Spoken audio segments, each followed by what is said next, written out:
Welcome to Books and Besties, the virtual book fair.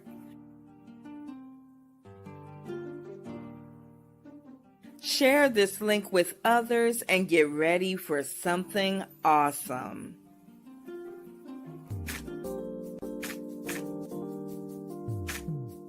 Books and Besties, the virtual book fair.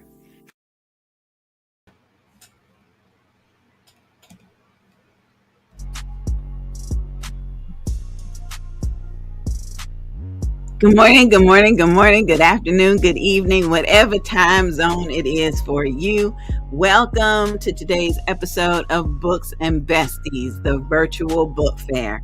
I'm really excited to be here. I'm your co-host, Dr. Angie BEE, and shout out to Dr. Rita Renee. She says it's great being here on this beautiful Saturday morning. It sure is a beautiful Saturday morning, so we don't want to waste it. We want to get right into some special things. First of all, as you can see, I got Atlas, the wonder dog, in the studio with me today. He was barking at a lizard or a squirrel or something. So hopefully he's all right this morning. And I hope that you are all right too.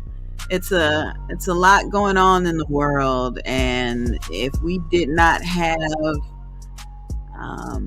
some sort of light to illuminate our path, if we didn't have something optimistic and something positive in our lives, the things that are going on in today's world could actually get to us. Yes, it could. I do have a co-host on the show, and she is on the road, so we will bring her on when she gets in and settled. And that's why Atlas is here with me. He's my interim co-host. Oh, well, looks like he's about to take a nap, so forget it. Just forget it. We just gonna wait on Avalon to join us. Just gonna wait. I wanted to inform some and announce to others that this is September, and that means it is Alopecia Awareness Month. And for me, as an alopecian and an advocate spreading awareness and acceptance, I am all natural today. No eyebrows, no eyelashes, no mascara. I even just got on some little chapstick on my lips because I want people to understand that you are fearfully and wonderfully made according to the Bible. And that means you don't have to get all dolled up, get all dressed up. I mean, it is a whole lot of fun. I mean, I love my nails. I love my jewelry. I love my fancy church hats. Ooh, I got one around here somewhere. I have to see if somebody can grab it for me. I do love all that, but don't become a slave to it. Don't feel like you can't go out in public without a full face. Don't feel like you can't go live around the world without a full face. It's clean, it's moisturized, it's got some sunscreen on it. This is what the Lord gave me, and this is the day the Lord has made. So we're rejoicing and we're glad about it, and I'm glad about my all natural self. So in today's episode, you're going to hear a lot about my philanthropic effort to spread awareness and acceptance. You're going to hear a lot about the Bold, Beautiful, and Bald Beauty Bazaar coming up September 20th in St. Mary's, Georgia. It is just north of Jacksonville, Florida, just across the border.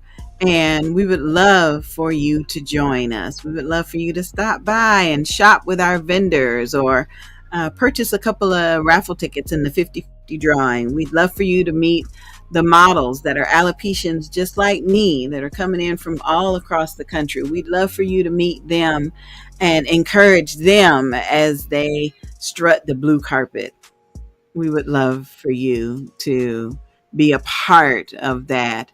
And so while I'm talking about it, I might as well play this video so that you'll know what I'm talking about. You are cordially invited. You are cordially invited to join us for the 9th annual Bold, Beautiful, and Bald Beauty Bazaar and Weekend Retreat. It takes place Friday, September 19th through Sunday, September 21st, 2025, in historic Camden County, Georgia. Models from all across the country will be participating in the Beauty Bazaar fashion show. When you arrive, you can shop with vendors, network with entrepreneurs, and have a truly good time. For more information, call 407-914-6519. That's 407-914-6519. Spreading alopecia awareness and acceptance, this weekend retreat is a fundraiser for the National Alopecia Areata Foundation.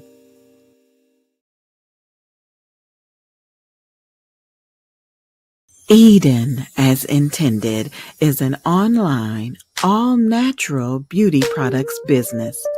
We currently sell products for the skin and hair that promote a healthy, natural way to nourish the body and foster extreme hair growth.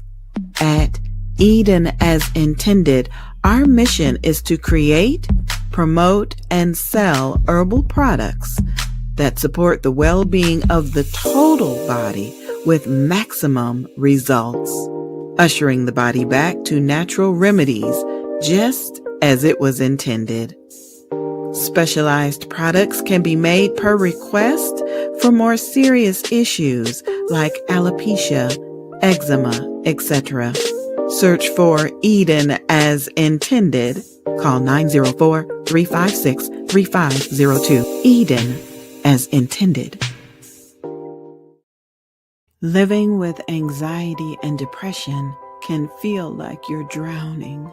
Come join a tribe that will help you press through parenthood and life.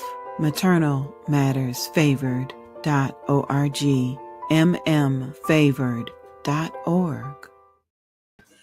We are an honored supporter of Maternal Matters Favored. Every May, Mother's Day weekend, we bring our 24-hour fundraiser broadcast to raise funds for Maternal Matters Favored. And so put that weekend on your calendar. I know you may have things you got to do because it's Mother's Day weekend, but you won't be busy the whole weekend. You can log on and watch and make a donation, see the live entertainment that we have, learn about the statistics, learn the facts, and find out how you can help somebody else. So just kind of keep that in mind. We love to support our local nonprofits. Now, we talked about Alopecia Awareness Month. This is also Deaf Awareness Month. And I do encourage, well, let me tell you a story about my eldest daughter. She went to, I think it was middle school with a deaf student. And since then, just fell in love with ASL, American Sign Language. She will still try to throw some fingers at me every now and then. Not only did she learn it, but she taught it to her sister. So there were times they were sitting at the dinner table just signing away, just probably talking about how somebody in the house needed to learn how to cook because I was poisoning them with my burnt food. So keep in mind that American Sign Language is absolutely another language if you want to become bilingual. That's a good thing to think about. And you'd be able to support someone who may find themselves without an interpreter. It's just really, really an important thing to think about. I just got back from a week with Publish and Promote. Publish and Promote had their annual Right Place to Write writing retreat, the Right Place to Write retreat in beautiful Costa Rica. And it was beautiful to be there and experience the mountains and the jungles and the beach and everything. But I did feel a little off. Maybe it's because I'm an American. I did feel just a little off knowing that English was not the preferred language where we were. There were some English speaking people, but especially when it came to money exchanging and things like that, it was refreshing to have someone with us that was fluent in Spanish. And so keep that in mind for American Sign Language. I understand it is one of the easiest languages to learn. And shout out to those that are deaf and hard of hearing. We recognize you during National Deaf Awareness Month. And on top of all that, September is also Sickle Cell Awareness Month. So we give kudos to the Levi Long Sickle Cell Association in Florida, covering 3 or 4 counties, acting as an advocate for those with sickle cell and teaching people how to assist those with sickle cell. And so Alopecia Awareness Month, Deaf Awareness Month, and Sickle Cell Awareness Month. September is a busy month, but I'm honored to have all representatives from all 3 categories joining us at the 9th annual Bold, Beautiful, and Bald Beauty Bazaar, September 20th in St. Mary's, Georgia. So, Dr. Gabriel has decided to join us this morning. Thank you, Dr. Gabriel. I appreciate seeing you. I'm going to bring you in just a minute. We just have a lot of information to share today. So, let me inform you about DFC Market. And as soon as we come back, we'll have Dr. Gabriel on. Okay? The following is a testimony from dfcmarket.com. What is my name? My name is Michael Douglas Scott. I've had chronic pain for the past 15 years. As I age, I get more pains. I have degenerative arthritis.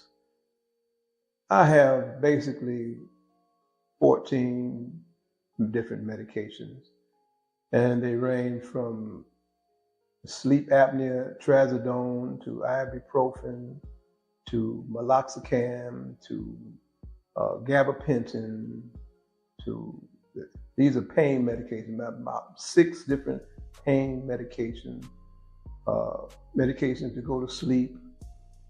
And I learned about the immune support through Ernest Warren. He's a real good friend of mine. Do something, and he wanted to know how it made me feel. But it made me feel like a young boy again, you know. And it caused me to be feeling full of life, full of energy. When I took the super immune support, I saw results the second day.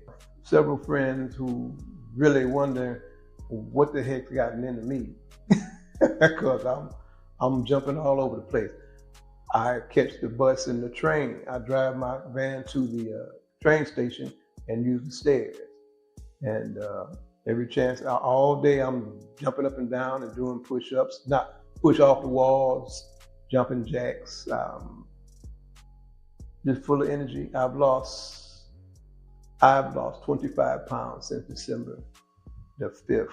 I want to tell the world. I'll stand on the mountaintop and tell the world how good this stuff is. It's on me. It takes care of me.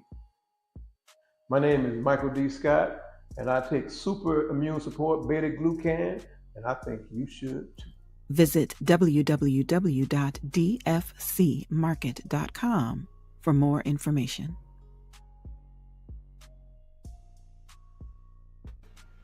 dfcmarket.com. I got my little bottle of super immune support, and I definitely appreciate. I just finished off my smash tea for women, and I'm feeling good about it. So we're excited about introducing you to dfcmarket.com. All right, Dr. Gabriel, come on in the studio with me, dear, and tell everybody who you are, where you live, and why you're on the show today. Who I am Dr. Elisa Gabriel. I'm so happy to meet you, Dr. Angie BEE. Uh, it's a pleasure and an honor. Where I live, I am in the New York area, New York, New Jersey. I grew up in Newark, New Jersey, born and raised. And I got here by way of author Avalon. Mhm, mhm, mhm. So she invited me several weeks ago, and she's a wonderful woman, and I Yes, trust she. her insight and guidance. And she said, "You have to come on the show." And so I said, "Yes, of course I will." Oh, thank you so much. Mhm. Thank you. Thank you. I appreciate it.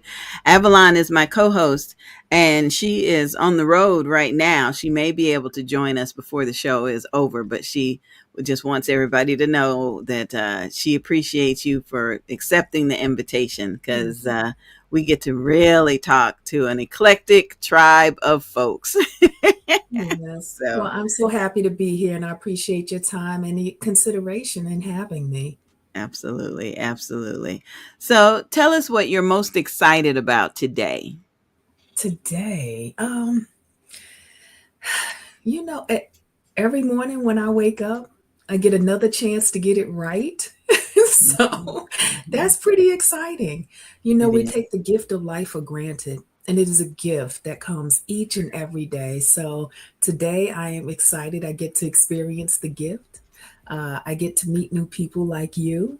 I get to share my testimony with your audience, and I'll start there. I'm happy about Oh, that. that Yeah. is wonderful. That is Mhm. wonderful. So I always like to ask people what keeps you busy during the day. There's like Mhm. people that have 9 to 5, people that have 5 to 9s. Yeah. So what keeps you busy during the day? During the day. So I have both a 9 to 5 and a 5 to 9. So Oh my very goodness. busy throughout the day. Just to give you a brief bit of my history, and it's like a crescendo because each year it just gets better and better. But in this time in my life, I am serving as an author and a publisher of Peace in the Storm Publishing. I am also a college professor at an HBCU. And I'm Wow. also a doctor of naturopathy, so I get to help our community by fostering in a new way of thinking about health and wellness in a natural way. Oh wow. And so I think right now that's enough. That It's enough is. to keep me going. Yeah. That is enough. So tell us Yeah. about the HBCU and Yeah. what you do there. Yeah, so this semester I have 30 students and they are so bright, and I'm looking forward to at least one of them really challenging me and putting me back on my heels so I can grow. I am teaching intro to critical thinking. And so Oh, I usually flip-flop each semester. It's like philosophy and critical thinking or intro to psychology. And so I have a 30 freshmen and sophomore college students, and it's been fun. We just started last Monday was the beginning of our fall semester. absolutely. Oh, Mhm. that sounds amazing to Yes. be on a campus and to really be able to interact with students. That is a blessing. Yes, it is. That's a blessing. Listen, I want to put your contact information up on the screen Mhm. so that our viewers will know how to reach you. Yeah. What is a good contact info? A website or Mhm. an email? What's good for you? The website should lead you to all things social media. So it's www.elisa, ELISSA Gabrielle.com. And then if you type in Elisa Gabrielle, it'll point you to my Facebook and LinkedIn and TikTok and everywhere that I'm active on Okay. social media. Yeah. Everywhere you are. I Yeah. got it. I got it. Okay, so you said something about publishing, and I want to hear Mhm. about the books. I'm just all in your Mhm. business. I just That's okay. what came first, the authorship or the publishing? You know, I became an author first at the age of 8. And so that's quite some time ago. And then came to publishing by way of rejection. Mm, So I had submitted my work to so many publishers and they turned me down left and right. I could probably wallpaper this office with the amount of rejections I received. But given my character and the way God wonderfully designed me, I mhm, don't take no for an answer. It's like, okay, you mhm, don't want me, then I'm going to empower myself to do this, right? And so I've been a publisher. This is our 20th year at Peace in the Storm Publishing. I've Wow. ushered in the careers of probably 35 authors who may have been in the same boat as me all those years ago where they had been rejected. So I served as an envoy to make dreams come true in that capacity. And Wonderful. yeah, it's been a journey, and I'm so excited about that. Actually, this year, next month, is the 20th anniversary, and I'm being honored at the African American Literary Awards for the 20 years. Yep. Wonderful. Congratulations. Thank Oh, you. what a beautiful testimony. Oh, Mhm. that's wonderful. 20 Yes. years of helping others to share their story. That's Abs- important. Yeah, That is important. absolutely. It's been an honor to have people trust me with their words. That is beautiful. My agency is Angie BEE Productions, and we specialize in producing commercials and book trailers and audiobooks. So I like to partner with publishers so that our service can be available for your clients as well. We like to bring their words to our ears, is what we like to Yes. say. No, I understand that. I received that. Yeah, yeah. So we will definitely be in touch to see if there's anything we could do to partner along the way. That is great. Absolutely. Absolutely. So if someone wanted you to publish their book, what does that look like? What does that feel like? Mhm. Are you completely publish, or you Mhm. assist them with self-publishing? Yeah. Give us a little more. Well, we're a traditional micropress, so I do offer self-publishing services. But if someone solicited me to publish their book, it had to be a good book or the potential to be a good book.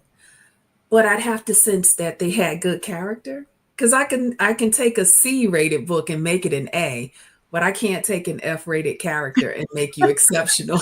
So you're going to be a memory before you be a problem to me. But if you have good character and we have energy and it's in alignment, you know, we have to do things that are in alignment with who we are. Then I'm excited to work with new authors in particular. Um, you know, when we're new, we sort of let people get away with things that they shouldn't. So Hmm. I like working with new authors because we're built on integrity here, and they'll Yeah. learn the ropes in a meaningful way before they branch out. Yes. So yeah, if Yes. it's a good book, I'm Yes. interested. If it's a mediocre book and you're a good person and you're gonna hustle and all those things that come with publishing, then yes, I'll take a look at that as well. So to answer your question, we're a traditional small press, micro press publisher. I do offer self-publishing services and coaching. So you can keep that autonomy and your freedom in your publishing. So we do both. Wonderful. That is a blessing. That is a blessing. Yeah. Okay, we've got to take one quick break and play Okay. a video. And as soon as we get back, I want to hear all about your book. Want to hear all about it. Okay.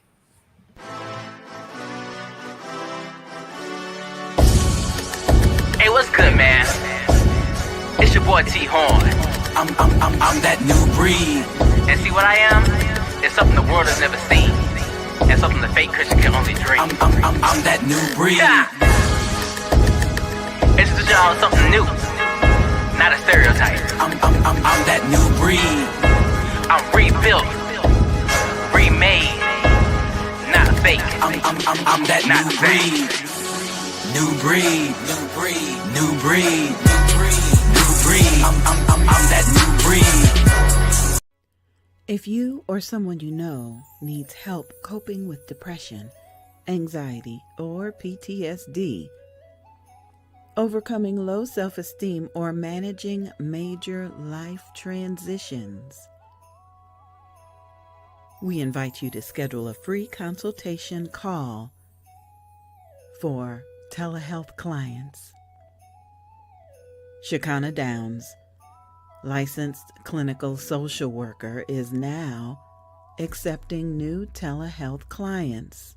In the office, too. Schedule a free consultation by calling 386-385-4483. That's 386 385 4483 in the brand new Daytona Beach office as well. 50 to 60-minute individual therapy sessions and a variety of insurance plans are accepted. Couples therapy and coaching is coming soon. We invite you to log on to cjaqis.com. Schedule a free consultation by calling 386-385-4483. That's 386-385-4483. We have been talking about Alopecia Awareness Month. I am a proud alopecian.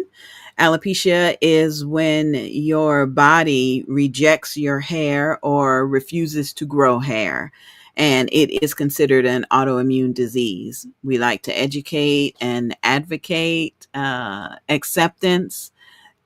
We like to look at it as a flower opening. Sometimes we're in this tight little bud covered with wigs and hair pieces and scarves and hats. But then once we begin to open up and blossom, we've discovered that it's okay to do your podcast this morning with no makeup on. It's okay to go out in public without something covering your head other than sunscreen. You gotta put some sunscreen up there. Got to. And so we are excited about those that are excited about supporting us, Alopecia Awareness Month.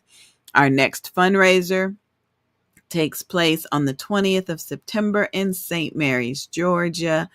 And you'll hear more about that later on. But right now, I want to remind you that the YEP program is enrolling for this semester. YEP is Youth Entrepreneur Author Program. It's where we do 2 or 3 virtual classrooms with students after school hours with students to help bring out their story that may be within them. We're also now working with junior graphic artists and designers to get the book covers completed. And so if you know a student that just has a story or some creativity about them, please send an email to yepimanauthor@gmail.com. You can also find Yep, I'm an Author on Facebook to learn more about it. It is a free program. We do have sponsors that cover the costs of the children getting their story out, and it becomes an anthology with a collection of stories that we like to bring to each and every one of you. All right, it's time to learn about Doc's book. So we're excited to have you back. Thank you for being here. Tell us about your book. Well, I have several. So I just released this novel, Deja Vu. Yeah, Oh, it's been nominated for Fiction Book of the Year at the African American Literary Awards. nice. And it just came out with recorded books as an audio book. So really excited about that. It has some really favorable reviews, so I'm excited. I'm excited about it. I hadn't released a romance novel in quite some time, and Good then I for also you. write as Dr. Elisa, and so this is The Power of No, and that is the latest book, the first in the Power series, Mm. and so that just released a couple months ago as well. So those are the two that are the most new for me. Oh, wonderful. Yeah. What do you tell us how you overcome a writer's block? You Mhm. said you hadn't done a romance novel in a while, not to say that it was because of writer's block, but tell me about some of the issues you may have with writing and how Mhm. you were able to overcome them. Yeah, so everybody's journey is really is individual, and that's on your timeline. But for me in particular, I had the death of my father, and then I Mm, just shut down completely. I didn't mm, write anything, mm, and also Earning my first doctorate. I'm actually in school now to earn a different one. So I was doing a lot of scientific writing to earn the Mm, degrees, and I couldn't be in two places at once, you know. I'm mhm, capable of a lot, but doing the scientific psychology writing and then also trying to navigate like a romance novel, it just didn't work. And I didn't have the capacity at that time absolutely. to write it. And so once I moved through that, the grief and then getting through earning the degree, I revisited it. Mhm. And God, as magnificent as He is, said, listen, it's time for you to write again, and just blew so much new breath and energy and life and vitality into me. I actually released four Dr. Elisa books last year dedicated to Black women in the You Are Enough series. And I said, okay, Lord, this feels good. Thank you. you know. And then this year I came out with the Power series, the first book, and then Deja Vu. And I wrote Deja Vu in record time. And I said, Mm, oh my God, I'm just so glad to be writing again. So anyway, to come over writer's block, I would say is to never lose the fire. Try not to lose the fire and remember your why. Right? mm, Love to write, if you love to tell stories, if it's just something cathartic for you, whatever your reason is, and that's with anything in life, just remember wow, your why. Ask God wow, to not leave you in the process, right, and return right. to it. Whatever that means to you, if your why is strong enough, you're going to find a way to do anything in life. So I would say, Oh, remember why. wonderful. Remember the why. I love it. I love it. Mhm. Before we bring in our next guest, Lori is waiting to come on. And I want you to meet Lori because that's part of what we do here at Books and Besties. We want to hear about you, but then we want you to hear about others. Okay. And so before we bring her in, is there anything you could say to encourage an author that Mhm. that finding a publishing company is a possibility? It's Right. possible. Yeah. Uh, what I would say is to shut out the noise. Mm, What psychology has taught me is that when you understand people's psychology, and it doesn't mean you have to understand everything about psychology or the individual you're talking to, but mhm, just understand that people have their own individual makeup. mhm. And when you shut out the noise, you release yourself from carrying the burdens of people's projections, Yes. of their limitations, of Yes. of of everything that you shouldn't carry because it doesn't belong to you. Ooh. And so when you think about becoming a writer, you're going to have a lot of people that say, no, that's not for you, that's for them, Mhm, right? mhm, And so that can be discouraging if you're not equipped.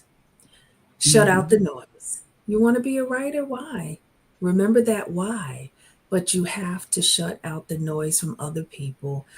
Unfortunately, some of us are designed in the way that can be discouraging to others because we Yes. lack the wholeness within ourselves. And I can Yes. tell you that I have overcome that as a writer. And it's what I hear over and over again. It could be family members or close friends that want to put you in their box of limitations, but we color outside the lines over here. So Absolutely. shut out the noise. That is beautiful. Yeah. Okay, Doc, I don't want you to go anywhere. I'm going to put you backstage for just a little bit. Thank you Sure. so much. And I'll bring you back Mhm. on in just a minute. Wow, that is absolutely amazing.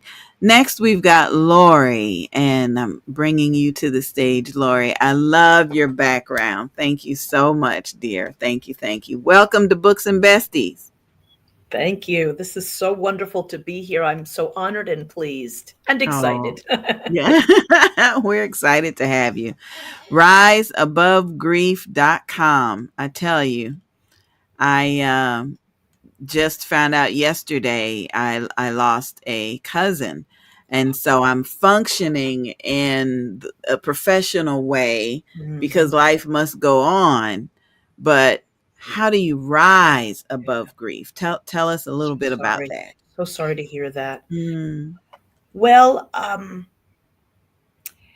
I have a bunch of what I call peace-centered healing habits that I've been collecting since the early 90s, and they've just come in handy more and more as time goes on. And well, the first one is align with the divine or realign with the divine, as needed. And for me, it's many times a day, from before I get out of bed until I'm, in bed again at night, and lots of times in between, and lots of gratitude. There's always something, someone, some moment to be grateful for. And I rely Right. very heavily on that. I Right. learned that from Oprah decades ago. She had Sarah, I can't think of the woman's last name, but she had this beautiful big book, which I bought right away.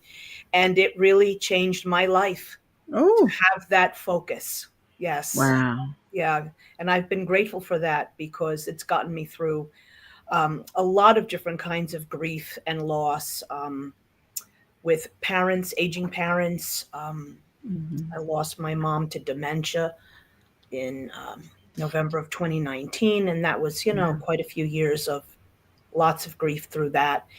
And my dad had a stroke somewhere in there. And so both of them were in assisted living and memory care units as next door neighbors. So, Oh, no. yes, there was a lot of grief in that. And then, I said my mom passed, and then my dad passed this January. So, My and I have condolences. 3 younger brothers, but guess who did the bulk of the work for 11 Oh, years? well, yes, Take yes. one guess, right? Yeah, yeah, yeah. And there's so much grief in that. But besides dealing with people passing away, I've had good friends and, of course, grandparents that I adored and so on. There's been grief in a lot of other ways, even besides the caregiving role.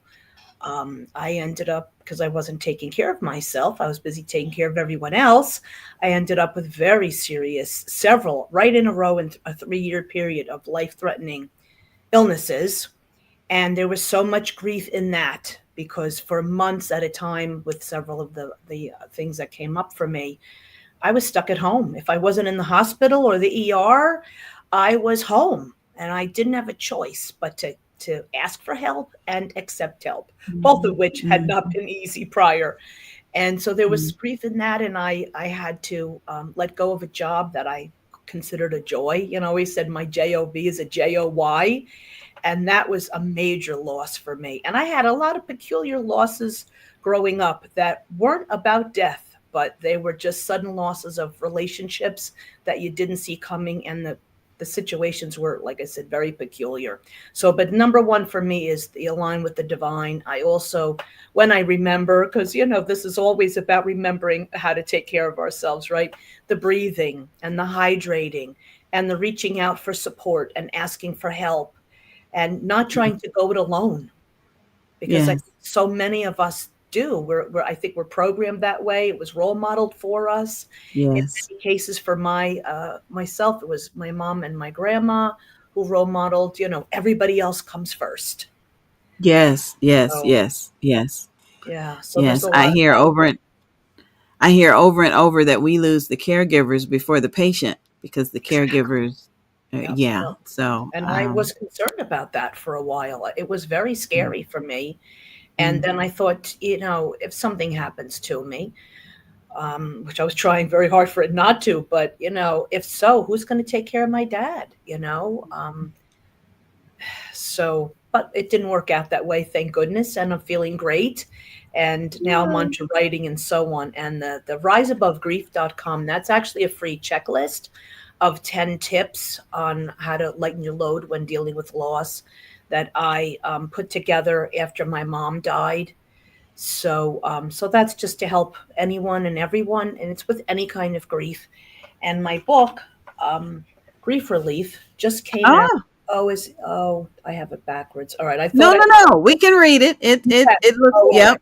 Okay, because on my Mhm. screen it looks backwards, but I thought I did it properly. So this just came out in July, and this is 3 healing habits for dealing with loss, and it's in paperback and ebook form. And I just had a narrator complete the narration of it. She did an amazing job. So that'll be out in a few weeks. And ironically, I got chills just thinking about it. When I reached out for narrators, she was the first one that responded, and she lost her mom last year at Oh, 101. She was Oh, a caregiver. They lived together, and the book spoke to her. She said, "I would be honored to narrate it for you." And I was just amazed yes. how, the synchronicity of, and the divine arrangements of things. And even for this interview, you know, I met somebody at the library a week and a half ago, and we got to talking, and then she mentioned Avalon, and one thing led to another. Avalon Yeah. reached out to me right away, and turned out I was dealing with a family loss that had just come up. Oh, goodness. Yeah, so last week was very tough for me, but it all worked out. So yeah, it's just, and it's also that staying open. What I like to say, and I'm going to write a book about it: grief, gratitude, and grace. I've written Oh. articles, but I want to write a book about it, Mhm. because what I discovered when my mom died, and even prior to that, when she was getting worse and worse, and I put her on hospice, and all those were very lonely, very heart-wrenching decisions and experiences that I had. But Mhm. what I was realizing was that my gratitude practice was connecting me to grace. Mm. After she passed, it escalated even further. Grace. Yeah, so Mm. grief, gratitude, and grace. That's a book I'm going to write in the future. So Mm. probably early next year, because I already have a book that's coming out this month, and a journal, and a podcast. So and Oh, good for I'm already you. working on a caregivers relief book, which will I'll finish up first. But I really just discovered that grace piece. It's just amazing when Mhm. things come together that you just couldn't see coming. Like, I went to the library Amen. to do some work, and ended up with a lovely chat, and here I am, Oh, like 10 days later or whatever. So yeah. look at how he orders our footsteps. It is beautiful. It Exactly. is beautiful. Exactly. Yep. We're going to take a quick break. And when we come back, I want you to meet Dr. Gabriel. I'd love for the two of you to interact just a little bit, because I'm just feeling something in my spirit. So we'll be back with more of Books and Besties in just a minute, everybody. Sounds great. Thank you. A conversation with Mama. Many will come on this segment and they will come because they need to have a conversation with their mama. Amen.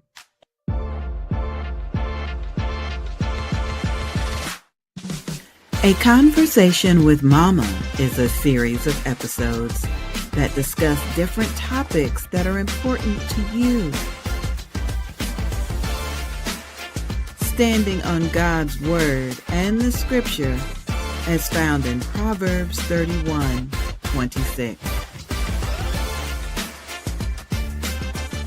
Now it's time for today's episode of A Conversation with Mama. Sundays at 3:00 p.m. Eastern Standard Time.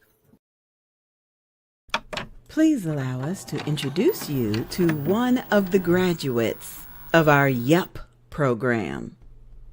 Hi, I'm Sandra BEE. I live in Michigan. And yep, I'm an author. YEP, Youth Entrepreneur Author Program. Our goal is to initiate literacy in students and lead them to entrepreneurship through authorship. Our mission is to identify and invite organizations to participate in this program.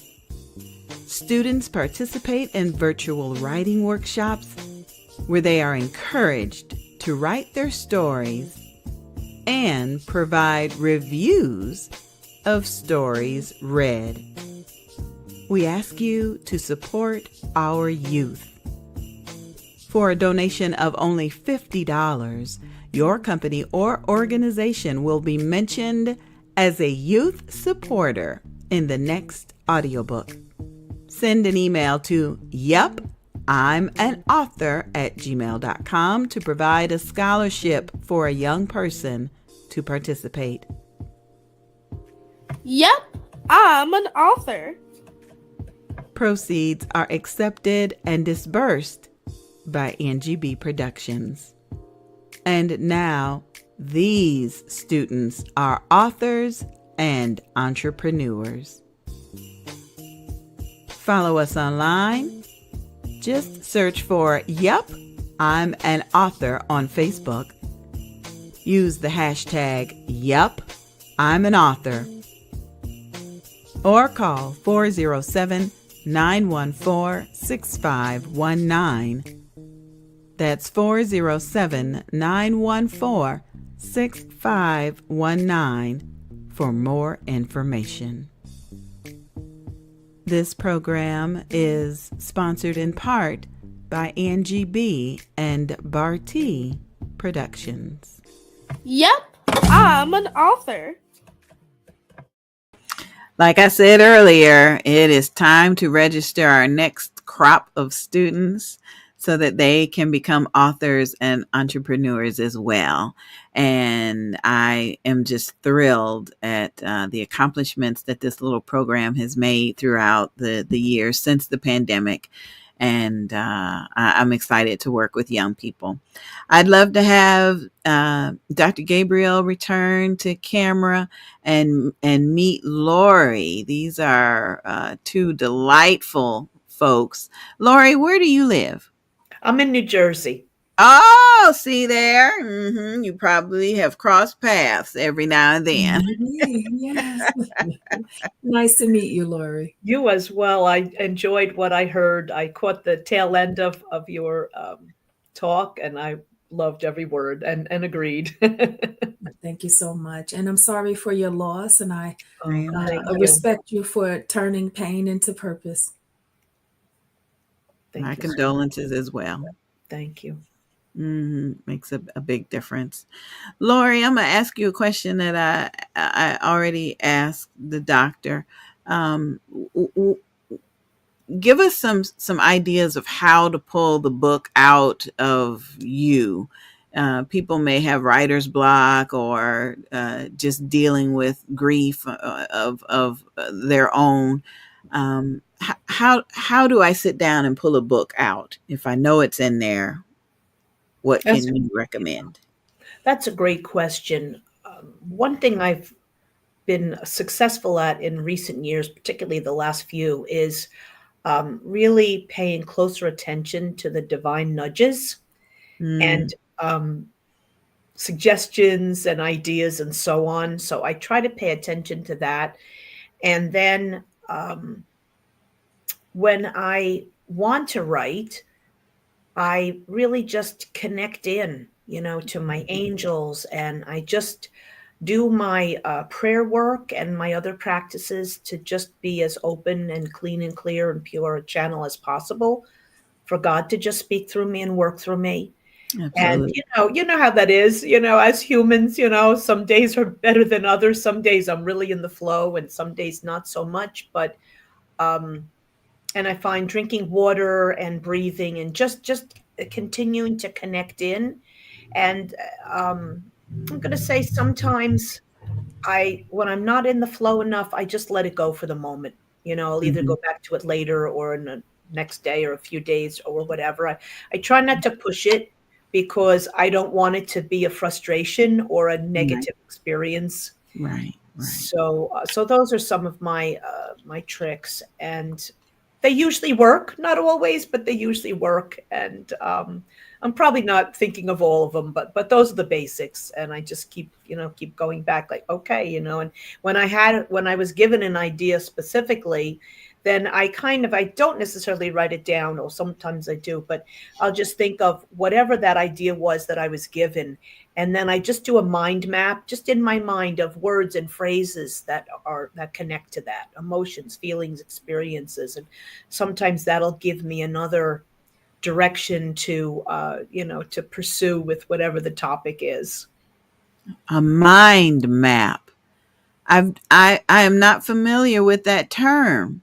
Oh, well, that's where you just take your word or your phrase, you put it in the middle. Like I said, I usually do it mentally, But I put in the middle, and then I just go, okay, so let's say the word is grief. Okay, well, there's sadness, there's, and maybe I'll mention different kinds of losses that I've had. And then, what are the tools and the healing habits that I use to help myself to feel better and so on. And then you Mm. go off even on some of those topics. Like, let's say, Wow. I mentioned gratitude before. And so gratitude's one of them. Well, then I might work off of that with okay, start my day with gratitude, I end my day with gratitude, I express gratitude in between, and there's journaling for gratitude and that sort of thing, and then that can kind of spread out.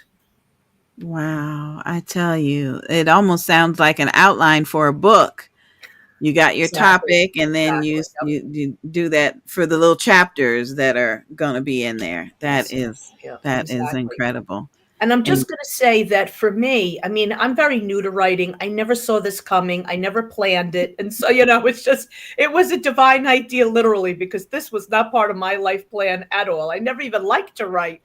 But, life experiences kind of just begged for it. And I just realized, like, I've just been through so much, and I have great ways of keeping myself going. I have to share them. That's just where I was at with it. But what I've discovered is, particularly over these last few years, and I was dealing with serious health stuff during this time too, mm, but the more you practice it, the easier it gets for you to get into the groove most of the time. mm, I mean, nothing's all the time, right? But I have found that I can write faster. My ideas come to me better. The creativity flows through me a little bit easier and faster.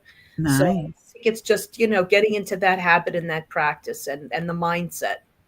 And the And mindset that you can do it. Because in the beginning I thought, what in the world am I what doing? am I doing? Yes. Yes. But then what, I wrote things and I was getting positive feedback, which flabbergasted me. Like, all right, I'm doing something right, even if it doesn't feel, really comfortable yet or whatever. So That is I won't even say incredible. too much, but What am I doing? I'm writing a book. That's what I'm doing.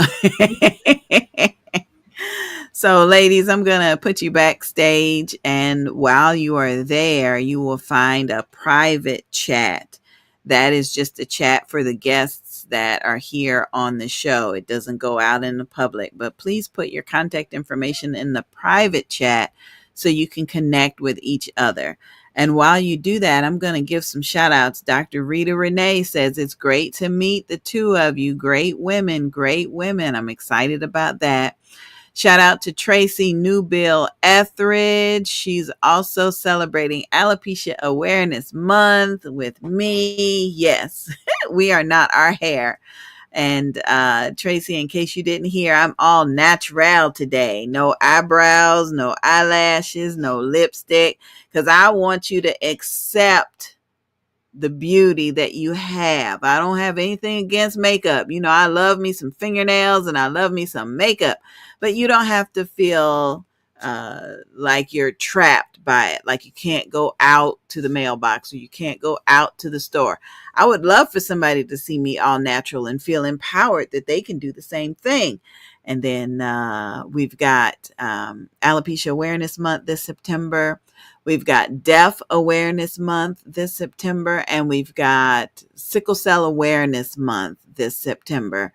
And for the past 5 or 6 years, we have helped to spread awareness for all three of those causes. So DT is here and he is ready to come on to the show. So let me bring you in. Good morning, sir. Good morning. How you doing? Good. Welcome to Books and Besties. I appreciate you for being here. Well, thank you for having me. I appreciate it. All right. I want to put your contact information on the screen so that our viewers and our listeners can get in touch with you. What's Sure. best for you, an email address or a website? You can put my website. Okay. Tell me what that is. It's DT Scarola, SCAROLA.com. .com. All right. dtscarola.com. Okay. I got you up on the screen. So Tell me something good, like Shaka Khan used to say. Tell me something good. What are you most excited about today? Great band, Shaka Khan. Yeah. I'm a child of the 80s, so believe me, I know that. Me and you too. That's good. That That's was the good. greatest generation. All right. All right. Tell us about you. Where do you live and what are you most excited about today? Well, I live in Spotswood, New Jersey. Oh. I've lived in New Jersey all my life. I grew up here. I did a stint in the United States Marine Corps when I was younger, out of high school. I worked for the same company for 33 years. Mm. I enjoy what I do. I have a family. I have a son and daughter. I've been married for 25 years. We just celebrated our 25th anniversary. Congratulations. My daughter, my son just started their first days of school. My son's a junior, and my daughter is in 8th grade. Oh, wonderful. Wonderful. That is a beautiful testimony and a wonderful reason to be excited today. Yes, very excited. Yeah. So if I were to go to your website, what would I find? Well, you'll find my books, obviously, that I wrote. And then you'll find books of authors that I've read their books and I recommend them. So I tell authors all the time, if you want me to, post your book on my site, I will, and I'll give you a shout out. And so I do that a lot. There's some children's authors up there. There's some, nice fiction authors up there that I really like. So yeah, I try to help as many independent authors as I can, get their books out. Absolutely. That is wonderful. You try to help others. Thank you for that. Because I run into people all the time. Oh, they say I need to write a book, but I don't know how to start. I don't know if anybody would be interested. And now I can tell them, get in touch with DT. Yes. He can help. I felt the same way. I never thought about writing books. It only came to me within the last 2 years. I had a kind of a health scare about 2 years ago. I was in the hospital, and when I was in there, I was thinking to myself, all right, what's going to happen to my kids? And, then I said, what am I doing? And then I was watching TV and I saw the Special Olympics, the Paralympics. I saw the guys in the wheelchairs, playing basketball. And I'm like, wow, these guys are better than me and with wheelchairs than I am with 2 feet. I'm like, this is amazing.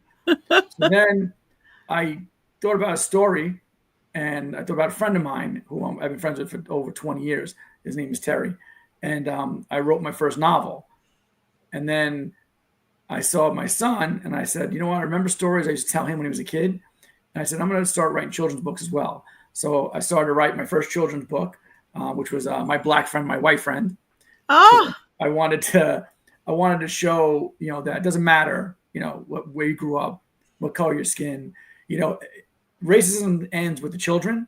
And you see how you ever watch how the kids get along, they hug, they play, they don't see anything except just kids, They don't. Yeah. And I used to coach T-ball, and my team was mixed race, and all the kids were playing, having a good time, displaying cards to each other, so, and that's what made me write that first book, Oh. Then I said, I want to do something more. I want to teach the alphabet. So I wrote the alphabet book, and then I did the Count With Me book, which is Count With Me 1, 2, 3. Oh. So I want to also teach, because I notice a lot of kids aren't learning the basics anymore, alphabet, how to count. So I want to teach that too, so, and then the books have been getting well reviewed. People like it. People came up to me at the event that we went to, and they said, oh, I love your book. My son loves reading it. And so I got some praise, which I'm very happy about.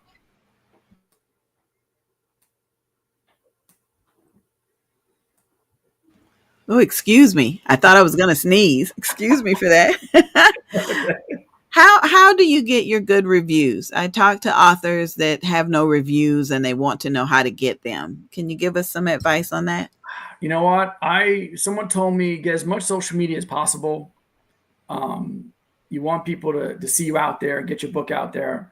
I know there's a website out there where people will read your book. They're not fake reviews, they're real reviews. They'll read your book. And then you put your book up there, and then people will read it and then put comments about it. I think it's called a book reverb.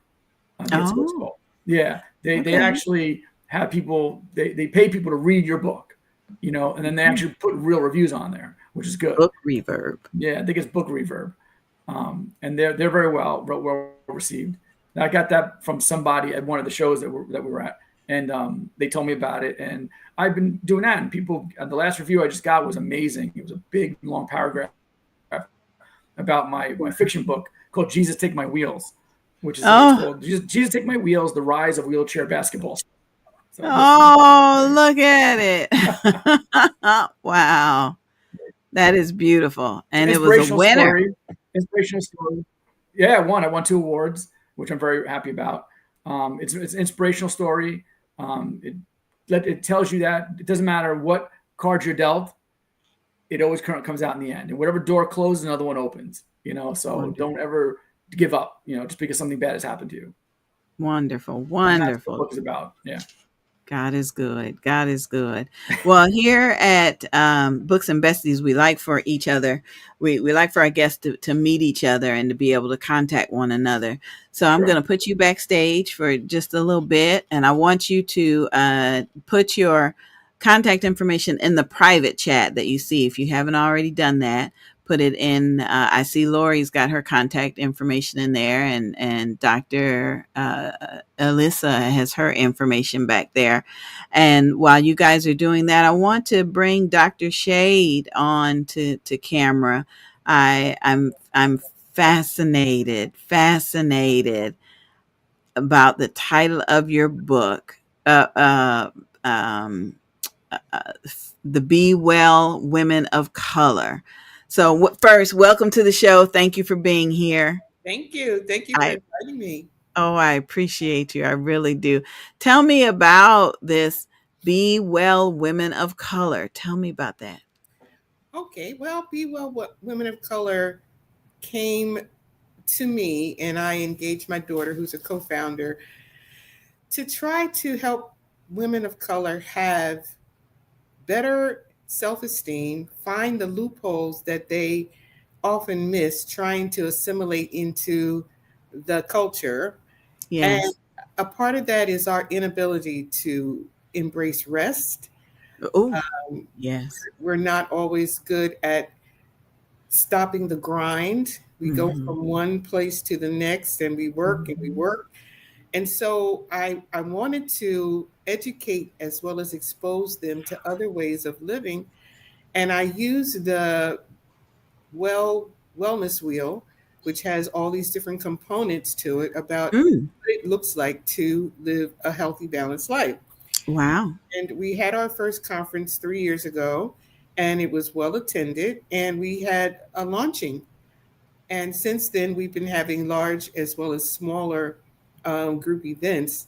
But our main thrust is to develop a community of women of color who can relate as well as share, as well as educate. So all of that is in there. Wow. And we post different things during the week. We have a private Facebook group, but if you want to join, you certainly can. I'll put the information out there. And so we are trying our best to rewrite the script. Like, where is our Wakanda? Like, where can we go where we can truly feel our own self and be validated? Yes. Because sometimes our messages have been mixed. Our grandmothers and their grandmothers knew the value of hard work. Yes. But they never took time off to rest. Nope. And they taught you that there was no real place of rest. So get up out of that bed and nothing wrong with you. You going to school today. And, they tend to us, but they never gave us permission to just rest. Yes. Yeah. I am definitely a candidate there. If the sun is shining and I'm in the bed, I feel like I need to be doing dishes or laundry or writing a chapter or calling somebody for prayer. I get it. I get it. And it's a shame that we still need that service. We still need what you're introducing. But I'm happy that you have. Thank you very much. Well, thank you. I've been in private practice for a number of years. And I'll tell you, the next crossover piece for me was women of color serving their churches, but to the to the detriment of some of Detriment. their health. Mm-hmm.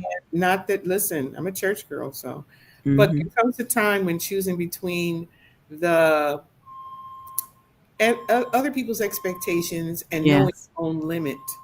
Yes. In the book, I talk about a character called Renee, and Renee is living a normal life and day that women of color live all the time.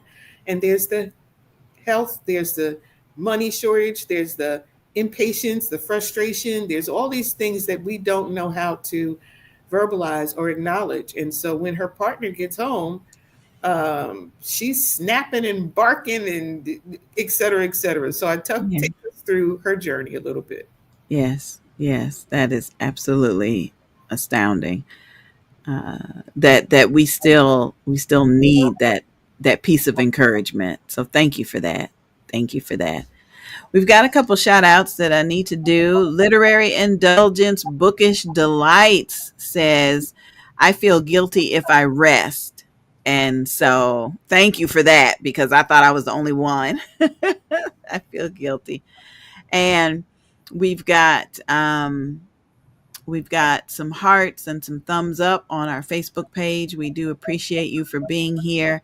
And keep on watching, like, and share. Keep on watching, like, and share. So, Doc, tell me some more about why you wrote your book. Well, I was my own first patient, so to speak. I was the head of a very large department at a very large school district here in Jersey, and I was grinding it out. I had vision, I had purpose, I had energy. I managed to help get a couple of grants for the district. And I mean, we were rolling when my body said, we're tired, we're sick, we're not healthy, we're not well. And I ended up in intensive care. And as I laid there and looked up at the ceiling, I said to myself, well, God, I guess I can hear you now. So Mm, doing good and doing much doesn't always equal your health as well as your success. So I had to correct. come off the job. I had to come off the job and had to make major decisions about my life and et cetera. So that was one of the main impetus for me to share my successes and my not so great successes around where to draw the line. And I was in love with children. I was their ambassador, but sometimes the plight is so heavy Mm, that we think we're invincible. So I had to take off the mhm. cap, I had to take off the cape, Yes. and I had to settle back down to who I was as a person, as a woman, Oof. as a mom. My kids were grown by then. I should say they were in college, but they Mhm. still needed me, and I had Yes. completely run amok. Yes. I think Miss Lori can relate. Lori, I'm gonna bring you in so you can meet Dr. Shade. Oh my goodness. She Yes, I yeah. hi. It's so nice to meet you. I already wrote your name down on my pad because I heard that and I'm like, yep, I totally get it. Nice to meet you. You too. I'm a retired educator, by the way. So yes, Okay. my life with children started at 11 when I was babysitting, and it's just continued all these decades and forevermore. So I can totally relate. That's wonderful. Well, my background was social work, but I did it in schools, and Oh, okay. I ran up the ranks to be able to be the supervisor and then interim director for student services. And I gave it my all. And I know that's you did. I could tell. one of the first rules is don't give it all. Don't give everything away. Keep something for yourself. Yeah. It So, Well, it I only definitely learned that about 3 years ago. And oh, even at that, when the health issues started up real bad, it still took me a while to fully get it, because I was so wired and programmed that you just give it all you to give it all. family, to children, to everybody but yourself. That's yes. right. Yes, you really, really do. We do. I see DT back there nodding his head, so I'm gonna bring him in. I tell you, this is a whole different perspective, isn't it, DT? Yes, it is, and I agree with him 100%. That's how I started writing. When I was in the hospital, I got sick, and it brought a new light to me, and I said I have to do something different. I have to change. I have to relax. Don't take things too seriously. Just breathe and just let things happen. Like I said, when one door closes, another one will open, and you just work, live life and enjoy it. Especially if you have younger kids. I have younger kids. Watch them get older. My son's getting ready to join the army, so I got a lot to look forward to. So book writing helps. Book writing does help me get rid of a lot of anger. If I get mad at something, I'll just start writing. And I'll come up with a whole new chapter. In about an hour. It does help. I want to thank you for your service, DT. I appreciate your stint in the military. Thank you so much for keeping us safe. And thank you for writing a book that children can relate to. Because children don't see black and white. They just see, like you said, they just see another kid looks like them. About their height, about their weight. That's all it is. Be a new friend. Yes. Like they say, racism ends with the children. They're the ones that they don't see anything except another child. That's it. And they always play together and they have a good time. That is beautiful. That is absolutely beautiful. Lori, I want you to know I've worked with people who are grief counselors, and they all pretty much say the same thing. They pour everything out in their book. Tell me how you're able to get it all out and still be able to rise above. How are you able to get it out, Lori? Well, that's a good question. The grief relief book, I actually started well over a year ago. And then I was dealing with so much additional grief because my one brother and I emptied out our parents' house of 65 years worth of stuff. It was overwhelming. That put me in the ICU. The other ones put me in a hospital, a little bit at a slower pace, but that one got me, yeah. So that was major. And so when I started recovering after that, I said, you know what, I just have to put that book aside. I couldn't deal with any more grief. I was doing the best I could using my peace-centered healing habits, but I couldn't deal with writing about it. And when my dad died in January, it was very interesting. A few weeks later, I finished that book. Oh, wow. I can't quite explain it, Wow. but it was healing for me. It was absolutely healing for me. So, and I have a few more grief relief books in me. Like I said, the Grief, Gratitude, and Grace, but I've got one or two other ones as well. I just think it's a topic that so many people are experiencing grief, just with the changes, with things that are happening in the country. There's just so much. And then everybody has their individual things, the individual challenges, which there seems to be a lot more of. So and sometimes I forget to use my my tools and my habits. I get sucked into whatever I'm experiencing, and all of a sudden I'm like, oh, you know what, I got to get back to, I call myself the easy peasy practitioner because I practice what I teach. Oh, But okay. I forget too. So Okay, understood. All right, we've got a question from a viewer, and I'd like each of you to address this. Doc, I want you to address it first. How do you get rewired?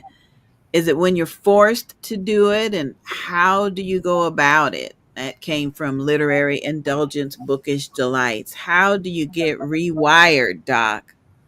You got any suggestions? Yes, and one of them is listen to your body. mm-hmm. If we could slow down enough to hear our bodies, they would tell us, I'm tired, I'm frustrated, I'm having trouble thinking my way through solving this problem. We would get the level of intelligence from our souls. That's what I call our souls. And we don't often listen because we don't tune in, because our mind is so focused on certain goals and achievements and checks off of our list. Yes. We blaze right past the opportunity to get rewired. So I talk about in the book having a Sabbath, having practiced stillness. And I know that that's hard when your children are young, but you have to map out a place somewhere in your house, and hopefully not your car, but it's a start to debrief the day and really get in touch with what you're thinking and feeling without, feeling like you don't have time. You have time. We have the same 24 hours that everybody else has. It's the way we spend it. So yeah, I rewire by taking it down, doing some stillness, of course, some journaling. But the main thing, I think, if you're like me and I hear others, you have to listen to your body. Yes. The Yes. headaches, the digestive disorders that start to show up, and we dismiss it. Oh, I ate something bad. No, that's not what's happening. Yeah. So that's what I would say as a preliminary. Absolutely. How about you, DT? Can you contribute to that question? How do you get rewired? How do you go about it? Yeah, I agree with her 100%. I had when I was in the hospital, I had digestive issues because of stress, and it almost killed me. So what I learned from that is that whenever you feel stressed or you feel down or you don't feel right, I tell people, write or do something creative. If you look at most of these people, when they write a book or they write a movie or a song, when they write it at their most worst time. Some of the greatest love songs come from breakups, right? So that is when that's when I think your creativity side comes out, is when you're angry or you're upset. And if you put it out on paper, you get it out there now it's out, and you wind up making something that you're proud of. I told my daughter the same thing, and she draws now. When she gets a bit angry, she'll draw, and some of her best drawings are when she's angry. So she's very talented when it comes to that. So wow. Yeah, I people. My mom was that way. She was just beautiful with pen and paper and colors, but she couldn't just sit down and draw. She had to finish whipping one of us first, or be upset about something that Dad did, and then all her frustration. Oh, she could just get it together. So I get that. I get that. Yeah. My mom used the wooden spoon. Yeah. When I was growing up, the big Italian wooden spoon. Wow. Lori, how do you get rewired? Do you wait until you're forced into it, or how do you go about that? Well, that's frequently been my MO when I'm forced into it, but I really am trying to be more and more mindful. It's just one of those many journeys that I'm going on of improving, and I try to make my best better every day. But I definitely agree. I write about this in my grief relief book too, this sitting in stillness and connecting to your body and listening. What's going on in there? What does it need? What have I been missing the boat on, and so on. And journaling is wonderful. It's not something that I normally do, but for me, the writing is like journaling. Yes. So that works. And also, I love grounding. I love going out in my backyard with, bare feet, and either sitting with my bare feet on Mother Earth or walking around, because grounding, or some people call it earthing, it's so healing on so many levels, because you're connecting in with Mother Earth and her love and her centeredness and all the nutrients and so on. So those are a couple of my top tips, and definitely the breathing. And I put my hands on my heart, I close my eyes, and I kind of usually do that when I do the stillness thing, and just and connect to the breathing, and and go from there. Incredible. I'm in Florida, so we don't do too much grounding because of the fire ants and the snakes. But but I think I can go outside and do some breathing. That sounds incredible, because there are times when I know people who they'll be in the house for days, and you've got to get out, you've got to breathe, you've got to get that the nutrients from the sun. You've got to get them on you. Oh, praise God. Okay, I'm gonna put the three of you backstage for just a minute. We've got to tell you again about Alopecia Awareness Month and our upcoming fundraiser, the Bold, Beautiful, and Bald Beauty Bazaar. Come out and enjoy the 9th annual Bold, Beautiful, and Bald Beauty Bazaar fashion show. It takes place Saturday, September 20th, 2025 at 11 o'clock a.m. at the Shore Stay Plus by Best Western Hotel Ballroom.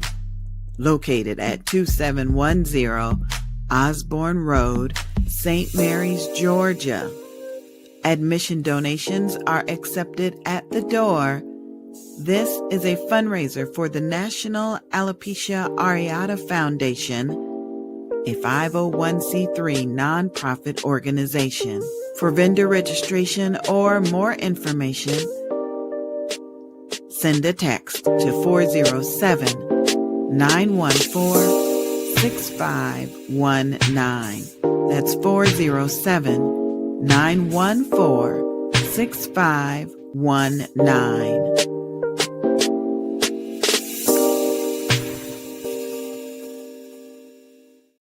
Ma, ma, ma, ma, ma. We parents need to understand that our children may know the pitfalls that we taught them, yet they will sometimes have to drag themselves out of their own pits in order to learn to reach up for God instead of reaching up for us, steering them in the direction of God Almighty. That is the best way to raise an adult child. Why hearing God's voice is essential to motherhood. Written by evangelist Angie BEE and published by Ladero Press. Ma. Tell you, sometimes you've got to pat yourself on the back. And so that was my second book. I'm still excited about it, and I want each of you to know about it. I will have my books available at the Bold, Beautiful, and Bald Beauty Bazaar in St. Mary's, Georgia. So you can get in touch with me there, or you can send an email to evangelistangieb@gmail.com, and I'll tell you all about our books. We've got a great, eclectic team of guests on the show today, and we've got two more questions for them. So, Lori, I'm going to bring you on stage. I'm going to bring DT back, and Dr. Shade wants you to come back as well, because the questions may be directed at you individually, but I think each of you will have something to say about it. So the first question that came in is for DT. You said that your son is preparing for the military. How do you feel about your son going into the military compared to maybe when you were entering the military? I feel probably the same. I mean, but the difference is when I grew up poor. You know, my mother was a single mother. She had 3 boys, and I couldn't afford college. And I had to make a decision, so I went in the military for that reason. My son's going in because he wants to go in. You know, he wants to serve his country. He wants to learn a trade. He wants to learn to be a mechanic, and they will teach him that. So I'm happy about it. I'm proud. That's good. That's good. And then our next question is about grief. Lori, you said that just a few weeks after your father passed, you were able to finish a project. And so the question is, how did you do it? The person that sent in the text said, I'm still in the throes of grief. I don't think I could get up, much less finish a book. How do you think you did it? Well, for me, this wasn't the goal at the moment, but it ended up, it was very cathartic to me to give a visual to how I was feeling and what I was experiencing, you know, as I was typing and so on. And it just, I'll be honest, it really, a lot came from above, because I felt like much of it came through me, not from me. And so for me, I think it was more just the willingness and the choice to be open, because as I said before, that's how I start before I write. You know, I connect in, and I affirm that I'm an open channel. And honestly, in looking back, I'm not really 100% sure how that happened, but I felt like most of it wasn't me. So I hope that helps whoever asked that question. And I'm so sorry for what you're going through. Yeah. I totally relate. And I will say it gets better. It gets better. Good, good, good. Moment to moment, as I like to say, day by day. Oh, yeah. Give yourself grace to be Exactly. able to recover. Give yourself grace. Dr. Shade, why did you decide to get this organization started? Um, I think I saw myself in other, I'll say, casualties by the wayside. And the more I tuned in, there are a lot of us out there who have experienced the same thing. We're chasing success and the American dream, but we also want, to have our families not experience where we might have had any deficits, et cetera. And so, I started to notice there's a lot of us. And if we could pull together, we could become a community of, yes, of resources and support. And yes. and I think that for especially with the number of women now that have just recently been all laid off and Oh, all this DEI stuff, I think it's apropos. It's time for us to look at our own resources and say, I'm not dependent. That's my talent they're using. That's my skill. I've studied hard. I know what I'm doing. So I really thought that besides that, I might be able to share nuggets of truth as well as yes, yes. healing soul. And so I was motivated to. I have to tell another part of the story real briefly. There was a woman on Zoom at a particular location, and she looked. I know we're in the era of body positive, which means whatever I got is okay or whatever. The way she had dressed herself was distressing to me. And I said to myself, her identity is off. You know, Mm, everything is not for everybody. And so I looked and I could see into her soul that she had low self esteem mm, and that she mm, was willing to attract attention any way possible. Now she wasn't X-rated, but she was just that was not for her. And I said, mm, how many other women follow the trends of the popular culture? And it's like mm. you're covering your real self trying to be somebody else.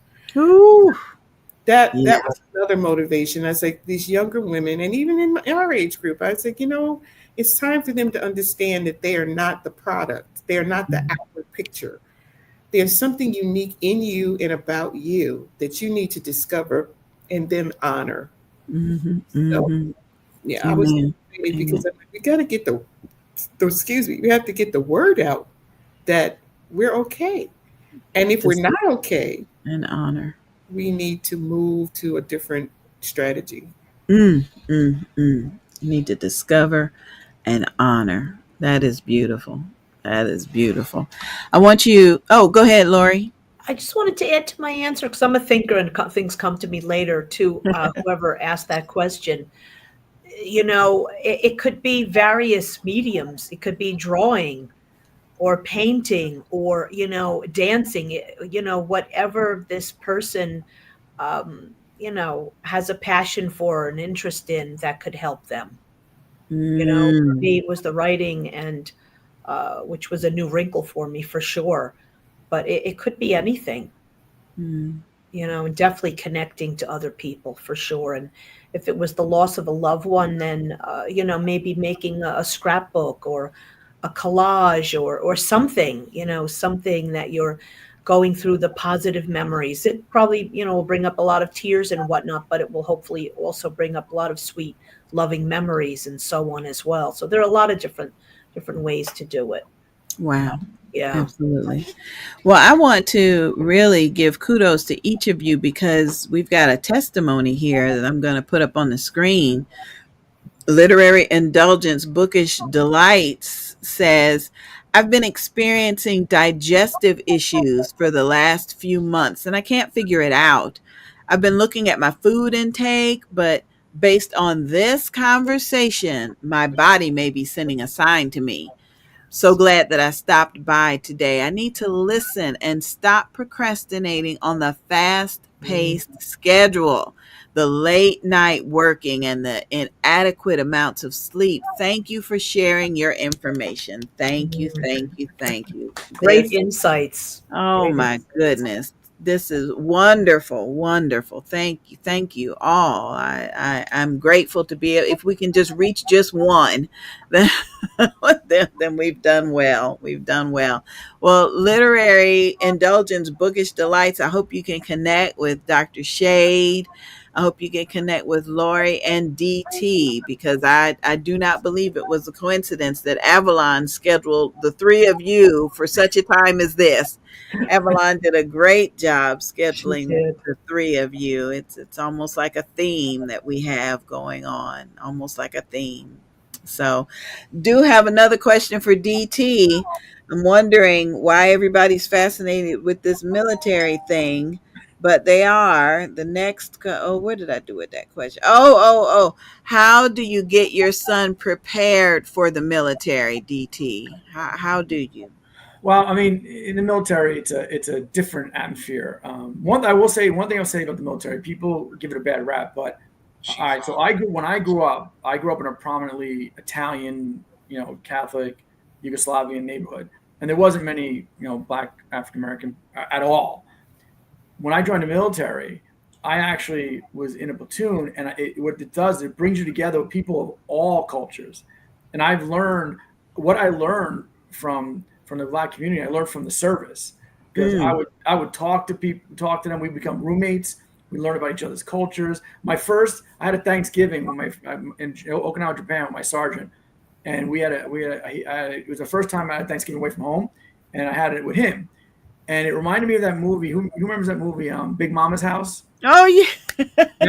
It was like that. It was just food everywhere, and it was amazing. And that's why it's one of my favorite movies now, because I remember when I was in Thanksgiving. So, if anything, the military will get you to learn more about other people and how to live with other people. And you have to learn, because it's the military. It's not like going to college where you can go crazy. In the military, you have to abide by strict rules.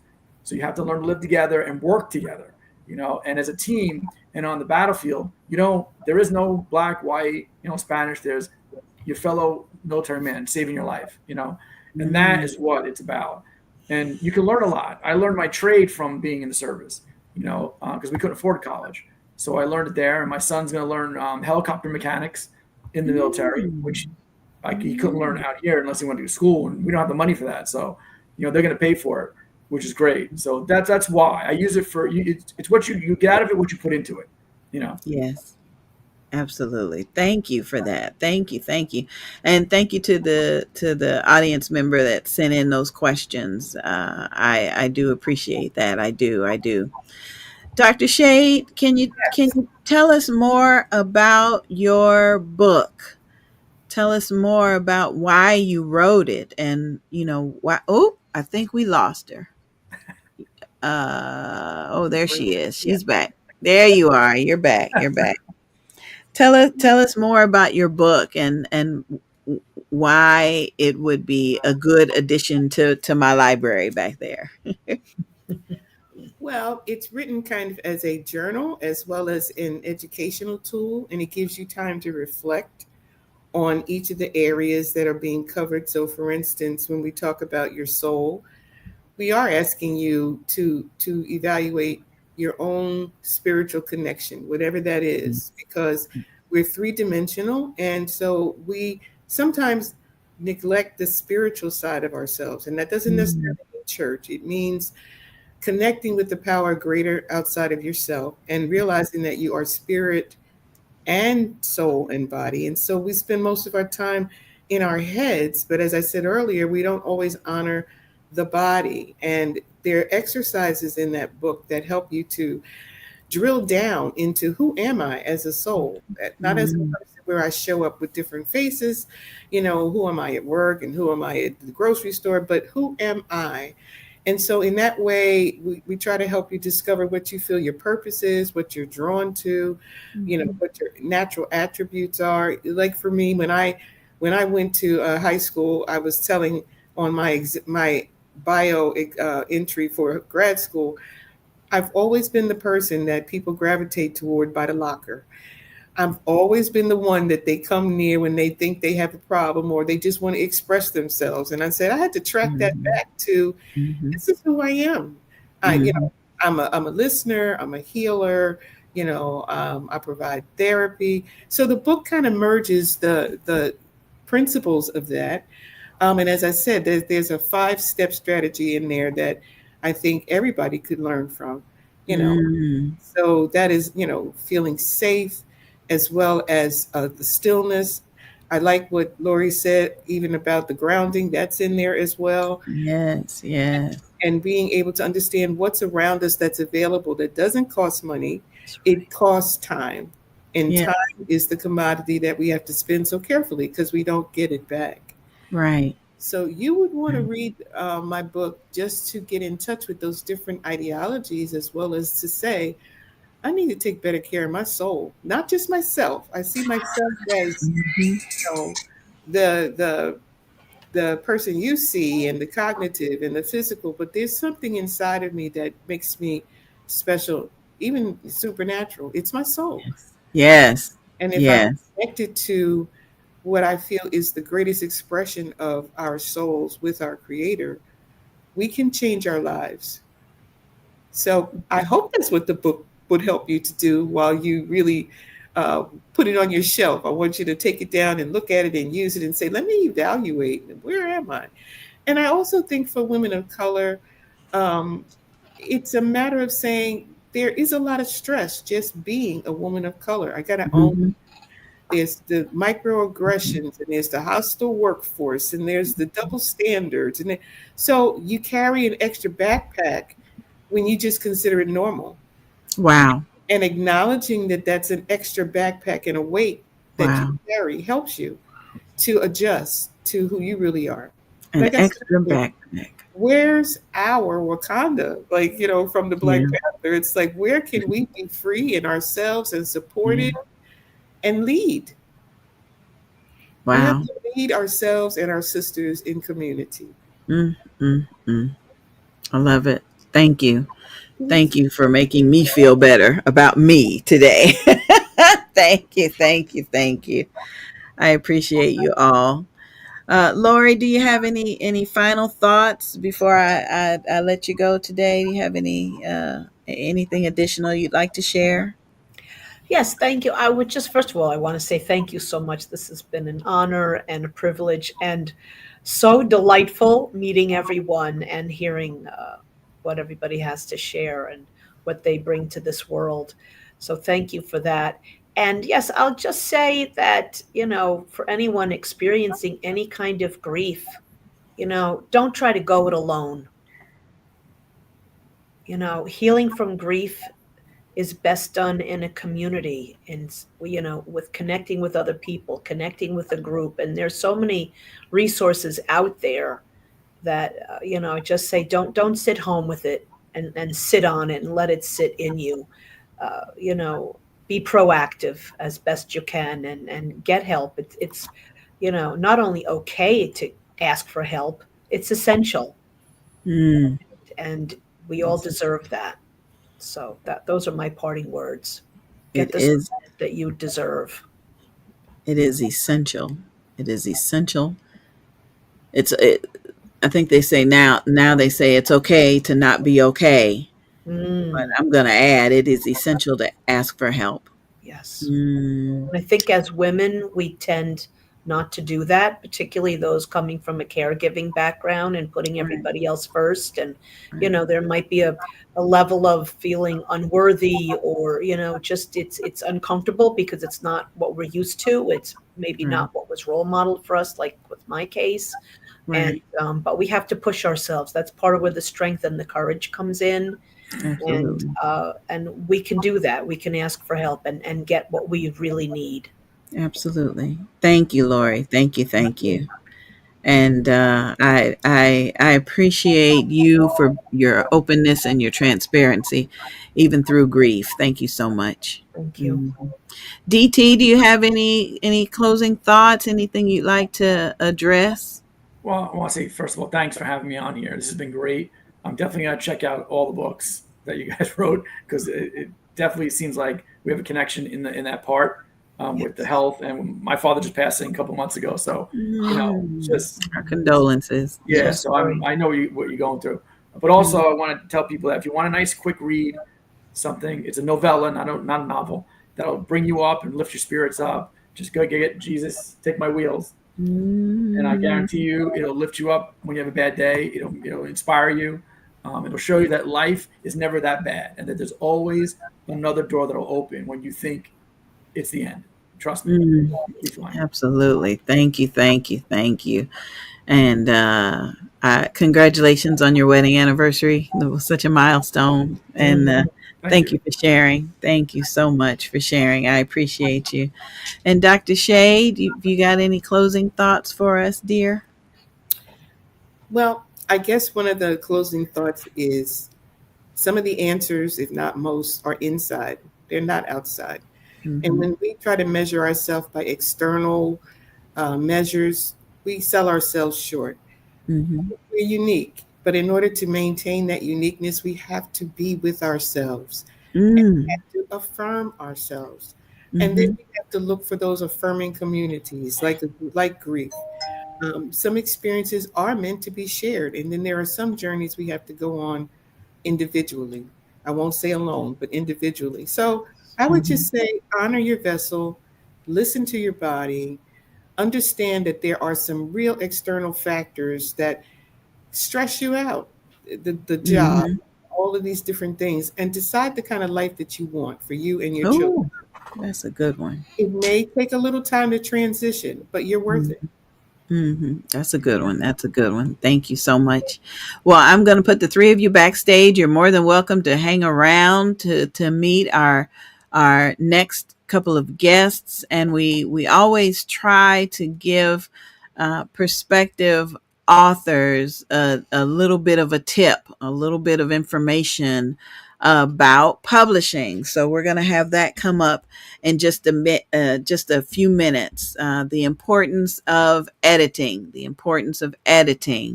We've got a little video that we like to play because these three guests, Lori and DT and Dr. Shay, they make it sound easy. Oh, I just sat down at the computer. I just wrote a novella. I just wrote a journal. I just wrote a book. They make it sound so easy, but there is some work that's got to go in there, and we've really got to learn about editing.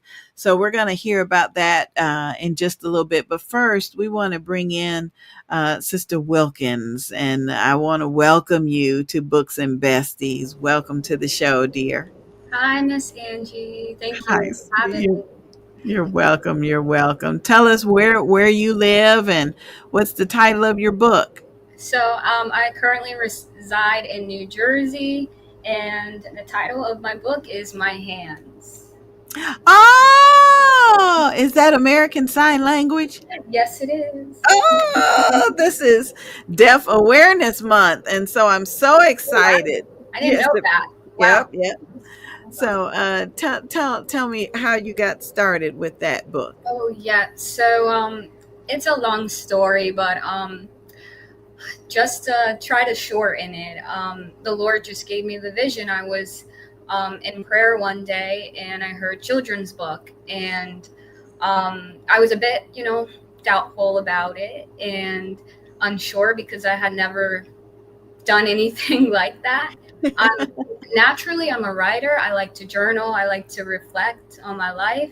But yeah, I was really struggling with it, and I tried to, take a step out in faith, and I began to ask the Lord for guidance on okay, what is this going to be about? And I didn't necessarily receive an answer. I'm just in my studies in the Word of God, and I saw something that interested me, but then I was I don't know, I'll leave that thought there. And eventually it was confirmed what I would be writing about, and he specified the title, My Hands and Everything. So I had to go back to the drawing board, and I'm all right, Lord, what do I do from here? And it was honestly in rest where he gave me the vision for it. I was resting, sleeping, and he gave it to me, and it's been a journey since. The Bible teaches us, be still and know that he is God. Yeah. And I take that literally from what you just said. You have to rest, you have to lay down and get some self-care in, and then he will present it to you. He will make himself known. And so that is a beautiful testimony, dear. Thank you so much. You're welcome. Now, why ASL? ASL. So the inside of the book actually is not ASL, but it's just this cover. But I want it to be inclusive. And the last design, the Lord had given me the vision for every single page. Well, let me hold this up. Every single page inside, but I was sort of like wrestling, like, what is it going to, look like? That was the very last thing, and just praying, and he gave me this vision, and that's actually the first thing that I've learned in sign language was, I love you. Well, Jesus loves you. Oh, So it's like, let me share that message with others. So I've got to let you know, we've got some comments from viewers. Naisha Wilkins has said it's beautiful. And Alyssa Alvarez has got her prayer hands up. Thank you so much for that. Thank you so much. Author Pamela Wilson said, "Glory to God." I tell you that's perfect. Just a perfect testimony. And author Pamela Wilson said, "That'll preach. It is in rest that God gave it to you." Oh, absolutely. Wonderful. Wonderful. Thank you so much for that. Thank you so much. And is this your first book? yes, it is my first book. Congratulations. How did you find your illustrator? That was a question that just came in. How did you find the person to do your cover? So that was through Fiverr. I don't know if I'm pronouncing it right, actually, but it's just this website where they have all different kinds of, illustrators. And oh my Lord, there's a testimony in every single part of this journey.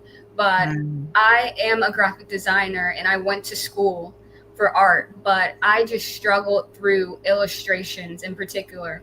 And when the Lord had called me to do this book, I was like, okay, like, I think I'm supposed to illustrate it because I know how to do art. But then I was like, I don't want to. Like, this is not my strong suit. And I was trying, but maybe not hard enough. I'm gonna be honest.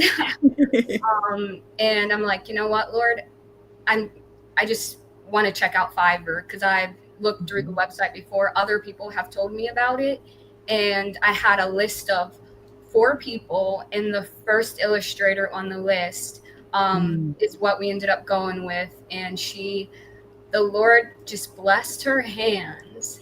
Like, I didn't have any video calls with her. I didn't have any phone calls with her. It was just through text and explaining the design, and she got it down to every detail. Wow. The Lord blessed her. And she's from Venezuela, which is crazy. Oh, a whole different country, but same time zone. So that was like the little details. The Lord is all in it. Praise God. Praise God. That is beautiful. I love it. I love it. I love it. And I love your obedience. Sometimes we may hear from God and we still figure, oh, okay, well, I'll get around to it when I get around to it. But thank you for your obedience, dear. I appreciate you. I do. I want to update your name and your headline so that our audience can contact you. Would you prefer an email address or a website? How would you like people to contact you? An email is fine. Okay. Tell me your email address and spell it for me. Okay. So it's Amira, Amira, period. Wilkins, my last name, Wilkins, 3, the number 3, at gmail.com. At gmail.com. Okay, I got you up there on the screen. I don't want you to go anywhere. We got a couple of questions that are coming in, and I just want to be sure I get them all to you. So I'm going to put you backstage in just a little bit. We've got Dr. Rita Renee that's coming to the stage in just a minute. But before we do that, we've got one quick commercial from a show sponsor I'd like to bring in, and then we'll bring in Dr. Rita.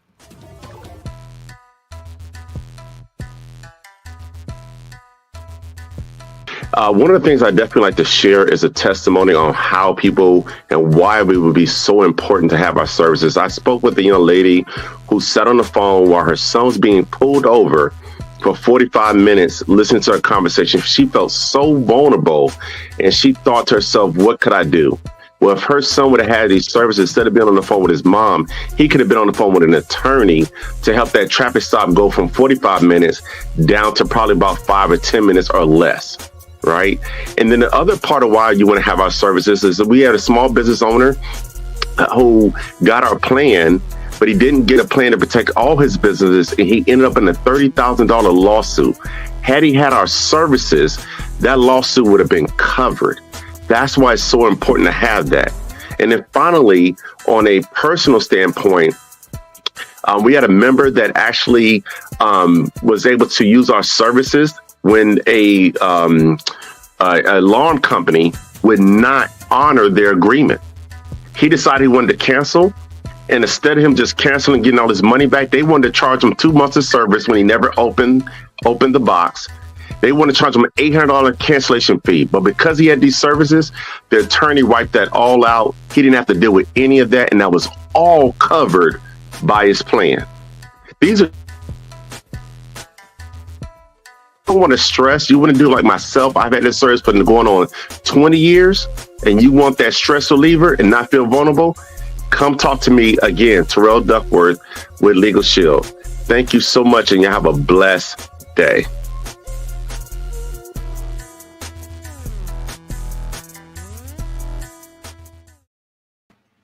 I am grateful for Terrell, and I'm grateful for this cookie that I just put in my mouth. You have been watching Books and Besties, and this is the virtual book fair. We strive to introduce you to authors, publishers, leaders of ministries and organizations, and just some really special people. And right now I want to bring Dr. Rita Renee on the screen because you're looking fabulous in your yellow today, Dr. Rita. Absolutely fab. Take yourself off mute, but you look absolutely fabulous today. It's good to see you, girl. It's good to see you. Thank you so much. It's so good to see you, and I'm so honored to be here on your show. You know, I love you and Miss Avalon. And Avalon is in grandma mode today, so I know that's okay. That's how we forgive her. I love my sister. I appreciate both of you all. And I want to just say this. You all are genuine, integral women. No. I love women who make connections and do not allow any other outside to influence their connections. Now, I can go on and on about that, but we're going to stay focused on the book. I want to tell you that personally, and you know why I said that. So anyway, thank you. Oh, I love you. I love you. I love you. I do. Did you see Sister Wilkins, that little baby? I guess I was here from the beginning, and I'm not leaving till the end. Little Sister Wilkins is just a baby, and she preaching on the show today, so I appreciate her. I love it. The young people are coming up, and that's what we as the seasoned women, we're supposed to be teaching them, and so we're in a good position to do that, and I think that they are open to it, so we just need to pour into them, right? Absolutely. Absolutely. And then Dr. Shade came on here talking about unity and working together, and DT had the same concept in there. It's just it must be New Jersey. It must be something in the water in New Jersey with Lori as well. It just it's so wonderful. It's awesome. It's awesome. Tell me about the ultimate powerhouse coach. Why are you coaching? Well, you know, I started off not having that mentor and having that silenced voice and what that meant to me, right? Not having the ability to share the things that were going on in my life. And that coming off mute is so close to my heart because so many women, they live muted lives, whether it's by fear, by shame, by comparing themselves to someone else's journey. Sometimes when we waste our energy hating and coveting other women's stories, right, we kind of forget that God gave us our own story, our own unique assignment. So coming off mute means refusing to stay silent about your story or your faith, and using your voice. So because silence is not strength. It's your story and it was meant to be heard. Yeah. That's going to be an anthology. Coming off mute. Yeah, we we definitely have to look into that. Tell me some more about what you're excited about today. Well, I'm excited about, first of all, the amazing collaboration that you have coming together. I do want to acknowledge the fact that even though we're all authors, we all have our paths. I love the fact that we can come together and not tear down people, not be that crab in the crab pot just trying to pull people down because you want to have the spotlight, and have the humility that you have given each and every one of us that share that our own particular spotlight, not just together, but also individual. And then we can celebrate each other. Yes. So stop comparing. And that's one of the things I'm excited about. I'm excited about not comparing myself to anybody else. I did a TED Talk. My topic was very controversial. It was about DEI, but it was about moving from checking boxes to belonging and rethinking DEI, ensuring that we celebrate excellence, holding people accountable. And I'm excited that even though it may not have been received by a lot of people, and as authors, we have to realize that if you have been given, if God has given you a voice and you're feeling passionate about something, don't let the majority silence you. Ooh, yes. Stop comparing it. Don't let what the naysayers say about your story, because nobody can tell your story like your story. My experiences, my trials, my tribulations, all of those things are a part of my journey. And for me, my goal is to let people know, hey, we all been through trials and tribulations, but our trials and tribulations are not credentials to open doors for us. They're just testimonies. So like, because we have a trial and tribulation, that automatically gives us a seat at the table, but not necessarily. And we should be okay with that. We can't be okay with second class. We can't be okay with leftovers. We can't be okay with that is beautiful. We can't be okay with overlooking grief. Lori was talking about grief, and I, I've dealt with some things this year where I look at corporate America and I think, how are you going to give somebody just a certain amount of time to grieve and then come back to work?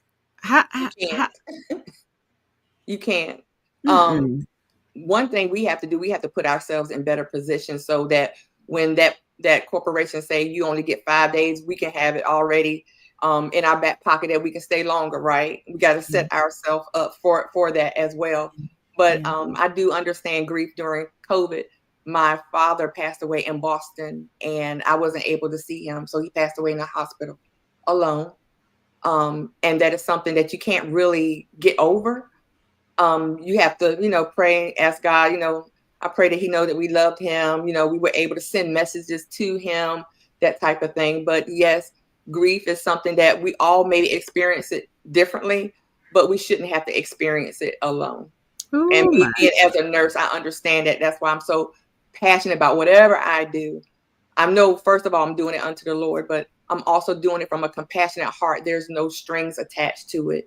There is no, you give me a quick, a bono or anything for whatever I do, giving. So even today, these ladies and gentlemen have been up here giving us, right? Even out of their grief, even out of their, they may not be feeling good. Who knows what everybody is going through, but still they gave, and there's no strings attached. And I appreciate it. And I've been learning so much from each and every one of them. Yes, yes. Well, I'm going to bring Lori and Dr. Shade back in so you can all meet each other and say hello. And Hi, how are you?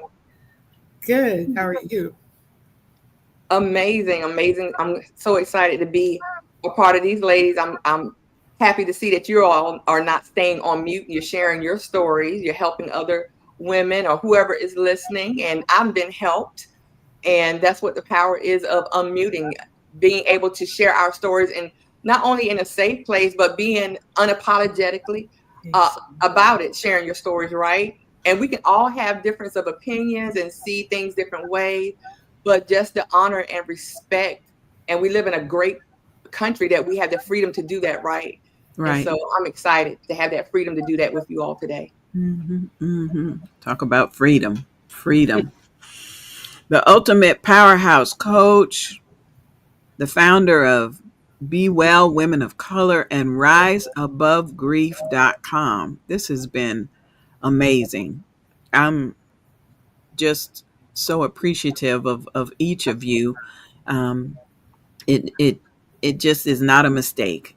It's not a mistake that you're all here on this day with your topics. I do appreciate you all. Dr. Renee, tell us a little bit about the books that you've brought to the world. I've done several books, so over close to 14, and the last 4 I've done this year. One is called, I think every businesswoman needs to know this book right here. It is A Businesswoman Guide to Breaking Free from Toxic Relationships. And I'm telling you, every trial and situation, I wrote a book about it. This is being in a bad partnership with another woman who didn't have the heart, that was focusing more on more money instead of connection. And so that was one of the ones that I think is very beneficial for business owners, especially when you're going in partnerships. And then Sisterhood in Action. Sisterhood in Action is about anyone who is starting a nonprofit organization or a women's organization. Sometimes a lot of us will start with our book, and then hey, I can have a whole group. I have all the forms, even the legal parts that you need to do, with free access online. You can look, I got the templates for you. You just build your organization and be great. The other book is The Power Link. This is how to network. Some of us, I am an introvert, believe it or not. I'm giving y'all all I got right now. But when this is over with, I'm a woosah. But this is about making connections and not looking at people as dollar signs, because people want to know that you care before they care about anything that you know. And then the final one this year I did was The Powerhouse Unmute. And this is everyone who's in the shadows, getting them off the sidelines and on stages so they can tell their authentic story without any apologies and with all authority. And so The Powerhouse Unmute is where my journey is right now. So that I want to encourage women to tell their stories. We look at each other, right? And we say, oh, we got it all together. But we all don't got it all together. No, we don't. And I think the more of us that be transparent about that, it will help other women to share their story as well. Exactly. And so it goes through the struggles of being overlooked, being not feeling enough, not being pretty enough, not smart enough. I went through all of that. And now unmuting my voice, but also being able to share the spotlight with other women. You don't have to be the only one talking or saying anything. Push somebody else, be in the background sometimes. It's okay. It is okay. Praise the Lord. Let me bring the baby of the group back in here. Sister Wilkins, because she got a word from the Lord for us today. So we're gonna bring I'm laughing because I was telling my mom, she popped in. I'm like, she's calling me baby, but I'm 25. You're still a baby. And enjoy it. Oh, I appreciate She's a young, we respect you as a vibrant, intelligent, beautiful young woman that you are. Right. We appreciate you. Yes, yes, yes. That's good. Thank you so much for your contribution to today's show, Amir. Can you give us some encouraging words for other 20 something year olds as to why they should write a book or how they can even get started? Mm, wow. Just need a moment. Yeah. Wow. I I would just say to, well, first off, everything just stems from a relationship with Jesus. That is what I believe, that He's transformed my life. And over the years, I've sat on my gifts and talents that He's blessed me with. And I just encourage every young person, and even honestly, age does not matter to me. Like young to old, do what the Lord has called you to do. Step out in faith, and He will do the rest. Like He's going to do it. He's going to show up, and even if it's just one person who hears, it's still impactful. It's still going to do something. Absolutely. Absolutely. We got a couple of shout outs. Naisha Welcome said, God bless you, Sister Lori, and God bless you all, and especially Dr. Rita. So, Literary Indulgence, Bookish Delights also said, you are all amazing, and congratulations. And she's also loving the conversation. So, thank you. Thank you so much. I mean, it's just look at all the love that's coming on the show today for you guys. I am grateful. Then Literary Indulgence also said, I'm loving Dr. Rita's passion. I truly enjoyed everything you had to say. It resonated with me, and I will be getting the nonprofit book. There we go. There we go. It's so important to understand that what you are putting in today is being well received, and these seeds will be planting good harvest. Good harvest. I appreciate it. um, Lori, somebody had a question for you. um, how long should I wait after the death of a loved one? How long should I wait before I start feeling like myself again?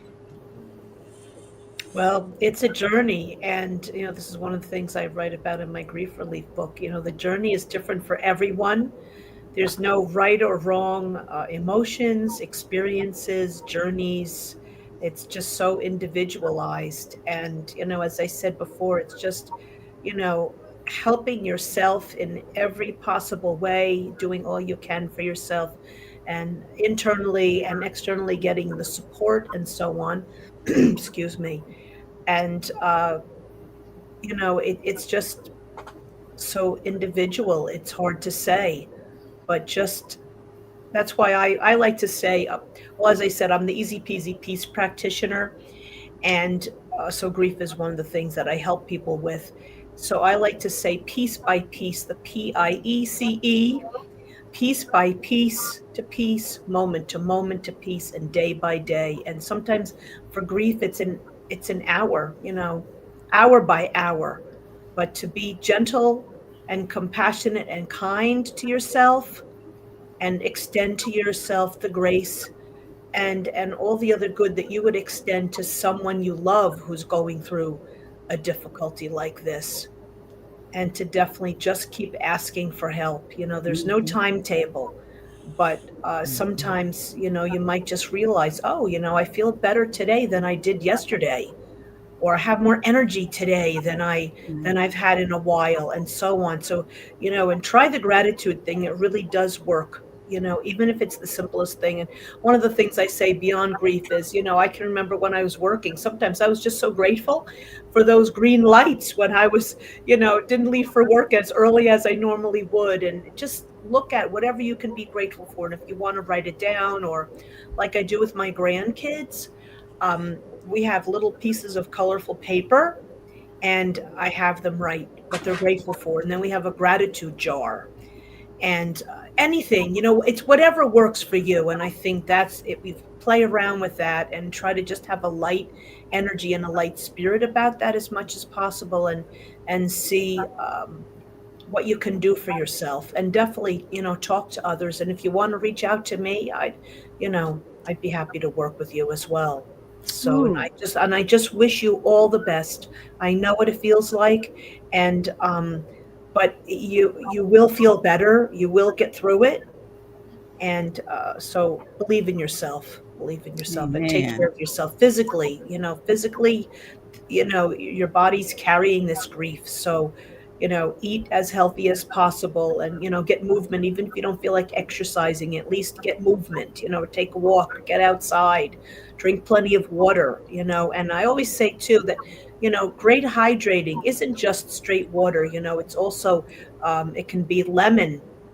Squeeze a fresh lemon in warm water in the morning, and that's a great detox as well. Mm. Caffeinated tea, the Himalayan salt, put a pinch of Himalayan salt in water. All of those ways are healthy and hydrating. And so, yeah, take care of yourself physically, and that also helps all the other stuff that you're going through.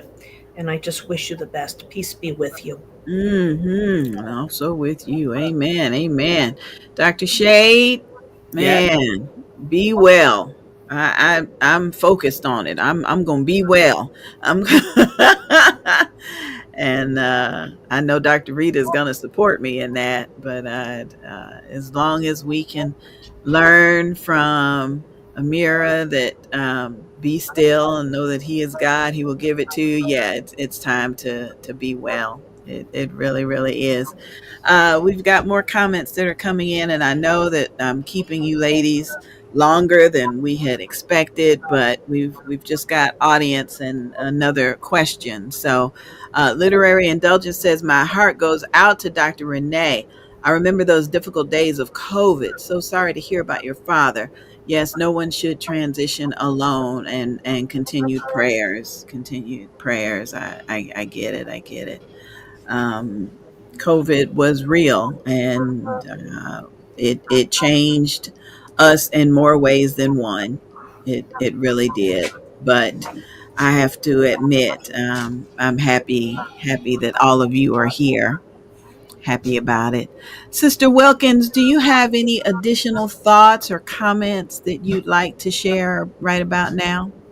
Um, I would just say I'm very encouraged by all of y'all, and oh my, we need more powerhouse women in the world who are going to open their mouths and testify and share their story. Um, it all starts with the story. I like I mentioned earlier, I journal, and I share sometimes with my sisters in Christ and whoever the Lord leads me to, like these little pieces of my life. But it's just beautiful to hear y'all speak about your lives, and y'all are so open. And this is my first time on something like this, so I was like a little nervous, which is normal, but I'm just so encouraged, and I feel so I feel I don't know if that's a word. I'm encouraged. I'm just so encouraged by y'all. So thank you for having me. Well, I want you to stay in touch with Avalon, because we definitely want to have you back on the show again.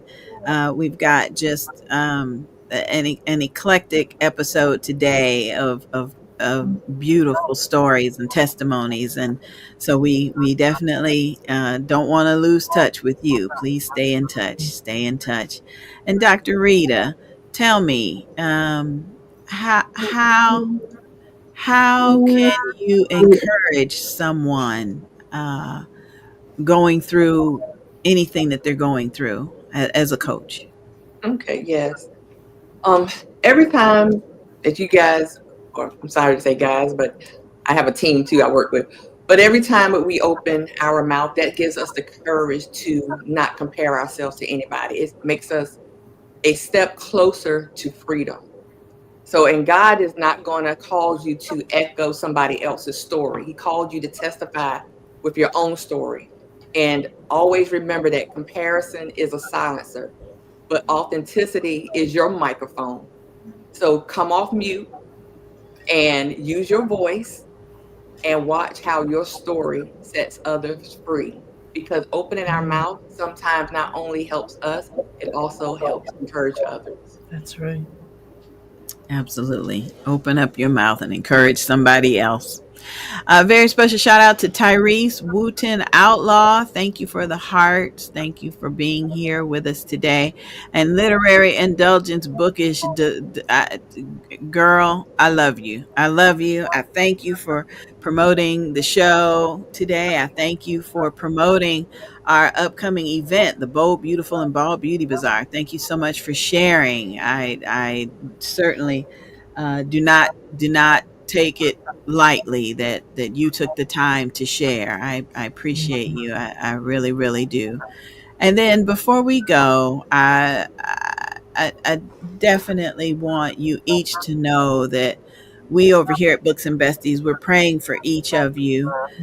We don't think it was uh, uh, we don't think it was a coincidence that we're all here at this particular time. We we appreciate you for now being a part of our family here at the virtual book fair. We appreciate learning about your organizations, learning more about you, and your transparency. We definitely appreciate that. It's hard to do something like this and not feel connected. So I know Dr. Renee, we've been doing things off and on over the past years. It's so good to see you, and Lori, I'm looking forward to connecting with you on more than just a grief level. And Sounds good. Dr. Shade, we got to do some things together. We definitely do, because it's important. It real, like you said about the DE, it's very, very important. It is. And Sister Wilkins, we love you. We respect you. We're excited about your energy and your enthusiasm. We're excited about you. And so I want to have you back on the show again, because I think you can encourage younger children to write and to do things. Sometimes they don't want to look at us old folks. They, they want to look at somebody that looks more like them. So definitely have to have you back on the show again. Ladies, thank you so much. And if it's the Lord's will, we'll all be back again sometime soon. Thank you so much. Thank you so much. Thank you. Thank you very much. I want to thank all of our guests on Books and Besties. Oh, this was such an encouraging show. I think you guys left it all on the table for us. Thank you so much. And again, if it is the Lord's will, we'll be back with another episode Saturday mornings, 11 a.m. And just please, please, if you think you've got something pulling on your heartstrings, write about it. Write about it, because you're definitely not the only one. Thanks, everybody, and be blessed.